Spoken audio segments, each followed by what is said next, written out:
The NAACP's national board is the latest group to issue a travel advisory over the weekend, calling on people to not vacation in Florida, calling it a hostile environment for people of color and the LGBTQ+ community. This makes it the fourth group to issue a travel advisory in recent months in Florida, and people already living in the state say that these advisories are part of the effort to fight back.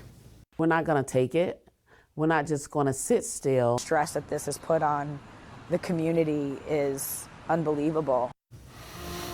And with this tonight, Fox 4 investigative reporter Ryan Kruger here to also show us how these types of boycotts have impacted other states in recent years. And we have seen this in numerous other states. Yeah, two come to mind, Chris. We're talking about Arizona and North Carolina. Those are probably the two most recent who lost hundreds of millions of dollars when these sort of national organizations started to protest newly passed laws in those states. In fact, we've already seen Florida lose out on millions of dollars. And some experts warn that might only be the beginning.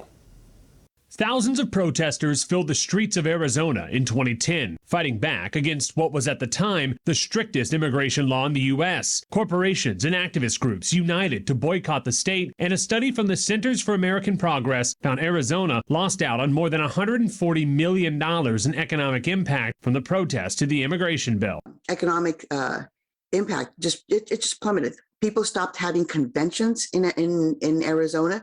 People stopped visiting Arizona. In 2016, North Carolina passed the controversial bathroom bill, which required someone to use the public restroom that matches their birth gender. A study from the LGBTQ group Out Leadership estimates the Tar Heel state lost nearly $400 million when the NAACP withdrew from the state and other conventions canceled. Civil rights groups representing Hispanic, African American, and LGBTQ residents have all come out in protest of Florida and Governor Ron DeSantis. We are advising African Americans and others that if you travel to Florida, beware. 2022 was a record year for tourism in the Sunshine State, with more than 130 million people vacationing here. When asked in March about the possibility of a travel advisory, DeSantis wasn't concerned about the potential economic impact. But I'm not wasting my time on your stunts, okay? I'm going to make sure that we're getting things done here, and we're going to continue to make this state a great state.